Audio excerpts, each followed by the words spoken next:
இன்றைக்கு நாம் தியானிக்க இருக்கிற வசனம் சங்கீதம் 84 அதிகாரம் 11வது வசனம். தேவனாகிய கர்த்தர் சூரியமும் கேடகமுமானவர். கர்த்தர் கிருபையும் மகிமையும் அருளுவார். உத்தமமாய் நடக்கிறவர்களுக்கு நன்மையை வழங்காதிரார். தேவனாகிய கர்த்தர் சூரியனும் கேடகமா இருக்கிறார். யாருக்கு அவர் சூரியனும் கேடகமா இருக்கார்? முந்தின வசனத்துல பாருங்க, என் தேவனுடைய ஆலயத்தின் வாசற்படியிலே காத்திருப்பதை தெரிந்து கொள்ளுவேன். ஆகமய கூடாரத்திலே வாசமாய் இருப்பதை பார்க்கிலும் தேவனுடைய ஆலயத்திலே வாசமாய் இருக்கிறவங்க, காத்திருக்கிறவர்களுக்கு தேவன் சூரியனும் கேடகமா இருக்கிறார். அப்ப இன்னைக்கு நாம எப்படி இருக்கணும்? தேவாலயத்திலே போய் தேவனை தரிசிக்க, அவருடைய வார்த்தைக்காக காத்திருக்கிறவர்களாய் நாம் இருக்கும் பொழுது தேவன் இன்றைக்கு நமக்கும் சூரியனும் கேடகமா இருப்பார். அவருடைய கிருபையும் மகிமையும் நமக்கு அவர் அருள்வார். சங்கீதம் 34:9-10 வசனம் பாருங்க. யாருக்கு அவர் நன்மையை வழங்குகிறாராம்? கர்த்தருடைய பரிசுத்தவான்களே, அவருக்கு பயந்திருங்கள், அவருக்கு பயந்தவர்களுக்கு குறைவில்லை. அப்ப கர்த்தருக்கு பயப்படுகிறவர்களுக்கு ஒரு நன்மையும் குறைவதில்லைன்னு சொல்றாரு. அப்ப உத்தமமாய் நடக்கணும், கர்த்தருக்கு பயந்து நடக்கணும், கர்த்தருடைய ஆலய பிரகாரத்திலே நாம் நிற்கிறவர்களாய் நாம் இருக்கணும்.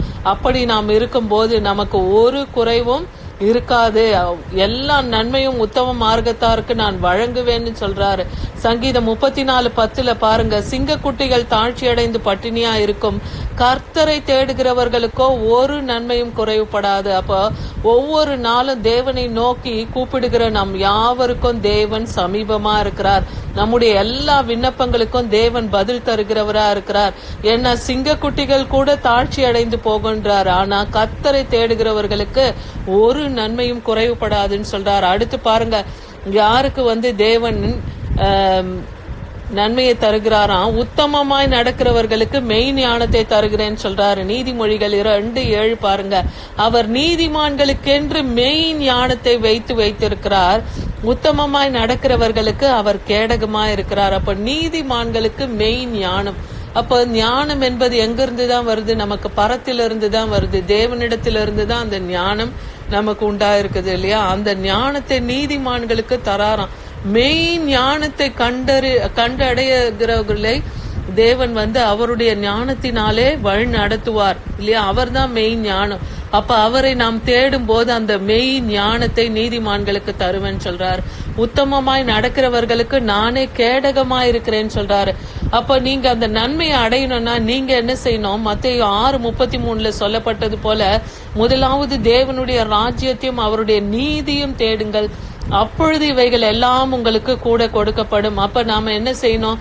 தேவனிடத்திலிருந்து ஒரு நன்மையை பெற்றுக்கொள்ளணும்னா, நன்மையை பெற்றுக்கொள்வதற்காக மாத்திரம் நம்ம தேவனை தேடக்கூடாது. அது சுயநலமா இருக்கும் இல்லையா?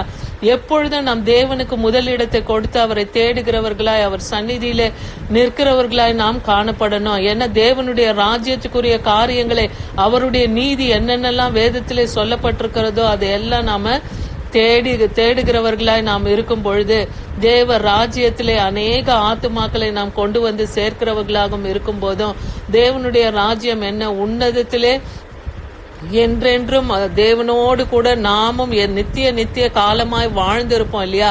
அந்த நித்திய ரட்சிப்பை நாம் அநேகருக்கு சுவிசேஷமாய் அறிவிக்கிறவர்களா இருக்கணும். தேவனுடைய பிதாவின் சித்தத்தை செய்வதுதான் குமாரனுடைய போஜனமா இருந்ததுன்னு பாக்குறோம். அப்ப தேவ ராஜ்யத்துக்குரிய நீதியை தேடுகிறவர்களாய் நாம் இன்றைக்கு காணப்பட வேண்டும். பிலிப்பியர் 4:19 சொல்லுது, நாம தேவனை தேடும் போது நமக்கு என்ன கிடைக்குமா பாருங்க. என் தேவன் தம்முடைய ஐஸ்வர்யத்தின்படி உங்கள் குறைவுகளை எல்லாம் கிறிஸ்து இயேசுவுக்குள் மகிமையாக நிறைவாக்குவார். மகிமையிலே நிறைவாக்குவார்னு இருக்கு. அப்ப நம் குறைகள் எல்லாவற்றையும் தேவன் அவருடைய ஐஸ்வர்யத்தினாலே நிறைவாக்குவார். அப்ப தேவனிடத்திலே நாம் சேரும் பொழுது, நாம் கிட்டி சேரும் பொழுது, அவரை நாடி ஓடும் பொழுது, அவர் சமூகத்திலே நாம் காத்திருக்கும் பொழுது கர்த்தருடைய ஐஸ்வர்யத்தினாலே நம் குறைவெல்லாம் நிறைவாக்குவார். மகிமையிலே நம்மை நிறைவாக்குவேன்னு சொல்றாரு. சங்கீதம் 85:12 பாருங்க, கர்த்தர் நமக்கு என்ன தருவாராம்? நன்மையானதை தருவார்னு சொல்லப்பட்டிருக்குது. அப்ப நன்மையானதே யாரு? தேவன் தான் நமக்கு நன்மையானவர் இல்லையா? கர்த்தர் நன்மையானதை தருவார்.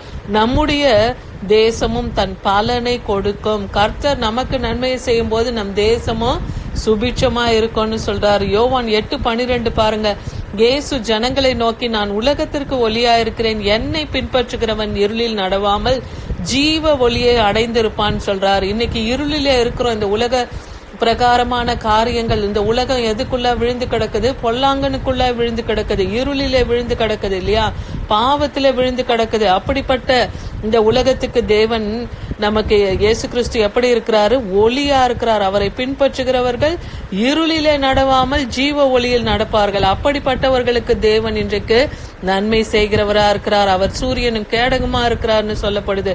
நீதிமொழிகள் 10:9 பாருங்க. உத்தமமாய் நடக்கிறவர்கள் எப்படி நடக்கிறாங்களாம்? பத்திரமாய் நடக்கிறார்கள்னு வேதவசனம் சொல்லுது. ஆனால் கோணலான வழிகளில் நடக்கிறவனோ கண்டுபிடிக்கப்படுவான்னு சொல்லப்பட்டிருக்கு. அப்ப உத்தமமாய் நடக்கிறவங்க தன் வழியில எல்லாவற்றிலும் ஜாக்கிரதையா நடக்கணும். எது வழியில ஒன்று பிசகி போகாமல் நடக்கணும்னு நிதானிப்பார்கள் இல்லையா, அதுதான் சொல்லப்படுது. பத்திரமாய் நடக்கிறான்னு. வெளிப்படுத்தல் 21:23 பாருங்க. நரகத்துக்கு வெளிச்சம் கொடுக்க சூரியனும் சந்திரனும் அதற்கு வேண்டுவதில்லை, தேவனுடைய மகிமையே அதை பிரகாசிப்பித்தது, ஆட்டுக்குட்டியானவரே அதற்கு விளக்குன்னு இருக்கு. அப்ப நரகத்துக்கு கூட சூரியனோ சந்திரனோ தேவையில்லை. தேவனுடைய ஜீவ ஒளியாகி அவருடைய வார்த்தை அந்த இடத்துக்கு கடந்து போச்சுன்னா அந்த இடத்துல அவரே விளக்காக இருக்கிறேன்னு சொல்றார். ஆட்டுக்குட்டியானவரே அதற்கு விளக்கு என்று சொல்லப்பட்டிருக்கு. சங்கீதம் 3:3 பாருங்க. ஆனாலும் கர்த்தாவே, நீர் என் கேடகமும் என் மகிமையும் என் தலையை உயர்த்துகிறோமா இருக்கிறீர். எப்பொழுதும் தாவீது கர்த்தரையே நோக்கி பார்த்தார் இல்லையா, அதனால அவர் எப்பொழுதும் தேவனை எப்படி கூப்பிடுறார் பாருங்க. அவருடைய நாமத்தை என் கேடகமும் என் மகிமையும் என் தலையை உயர்த்துகிறவருமா இருக்கிறேன்னு சொல்றாரு. இன்றைக்கு நாம இந்த வார்த்தையை கேட்கிற நாமும் தேவனை இப்படியாக அவர் நாமத்தை சொல்லி துதிப்போம். அவர்தான் நம் கேடகம், அவர்தான் நமக்கு மகிமை, அவர்தான் நமக்கு துருகம் கோட்டையுமா இருக்கிறார். அவர் நம் தலையை உயர்த்துவார் என்று சொல்லி நாமும் அறிக்கையிடுவோம். ஆபிரகாமுக்கு தேவன் எப்படி வாக்கு பண்ணி இருக்கிறார்? ஆதியாகமம் 15:1 பாருங்க. ஆபிரகாமே, நீ பயப்படாதே, நான் உனக்கு கேடகமும் உனக்கு மகா பெரிய பலனுமா இருக்கிறேன்னு சொல்றாரு. ஆபிரகாம் சோர்ந்து போன நேரத்துல எல்லாம் தேவன் அவரை என்ன பண்றாரு? பலப்படுத்துறாரு. அவருக்கு பயப்படாதேன்னு சொல்றாரு. அவருக்கு கேடகமும் மகா பெரிய பலனுமாய் நானே இருக்கிறேன்னு சொல்லி தேவன் அவரை பலப்படுத்துகிறத நாம பாக்குறோம். இன்னைக்கு நாம கூட சோர்ந்து போயிருக்கிற நமக்கும் தேவன் பயப்படாதே என்ற வார்த்தையை கொடுக்கிறார். ஏன்னா வேதத்துல பார்த்தீங்கன்னா 365 முறைக்கு நீ பயப்படாதேன்ற வார்த்தை கொடுக்கப்பட்டிருக்கு. அப்போ கர்த்தர் நமக்கும் மகா பெரிய பலனுமா இருக்கிறார், அவர் நமக்கு கேடகமா இருக்கிறார் என்பதை நாமும் விசுவாசிக்க வேண்டும். சங்கீதம் 27:1 பாருங்க. கர்த்தர் என் வெளிச்சமும் என் ரட்சிப்புமானவர், யாருக்கு பயப்படுவேன்? கர்த்தர் என் ஜீவனின் பலனானவர், யாருக்கு அஞ்சிடுவேன்?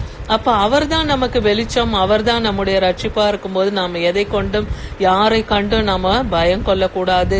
நம்முடைய ஜீவனின் பலனாக கர்த்தரே விளங்குகிறார் என்பதை நாமும் அறிக்கையிட வேண்டும். மீகா 4:2 பாருங்க. திரளான ஜாதிகள் புறப்பட்டு வந்து நாம் கர்த்தரின் பர்வதத்துக்கும் யாக்கோபின் தேவனுடைய ஆலயத்துக்கும் போவோம், வாருங்கள். அவர் தமது வழிகளை நமக்கு போதிப்பார், நாம் அவர் பாதைகளில் நடப்போம் என்பார்கள். ஏனெனில் சியோனிலிருந்து வேதமும் எருசலேமிலிருந்து கர்த்தருடைய வசனமும் வெளிப்படும். அப்ப கர்த்தருடைய வார்த்தை, அவருடைய வசனம் யார் யாருக்குள்ளாகலாம் வெளிப்படுதோ அவர்களுக்கு தேவன் சூரியனும் கேடகமா இருக்கிறார். அவர்களுக்கு கிருபையும் மகிமையும் அவர் அளிக்கிறார். உத்தமமாய் நடக்கிறவர்களுக்கு அவர் நன்மையை வழங்காதிரார்னு இன்னைக்கு அவர் கொடுத்த வாக்கு தத்தத்தின்படி நம் ஒவ்வொருவருக்கும் தேவன் சூரியனும் கேடகமாய் இருப்பார். அவருடைய கிருபை மகிமையை நமக்கு அருள்வார் என்று விசுவாசிப்போம். நாமும் உத்தமமான வழிகளில் நடக்கும் போது நன்மையை நிச்சயமாய் நமக்கும் வழங்குவார். ஆமேன்.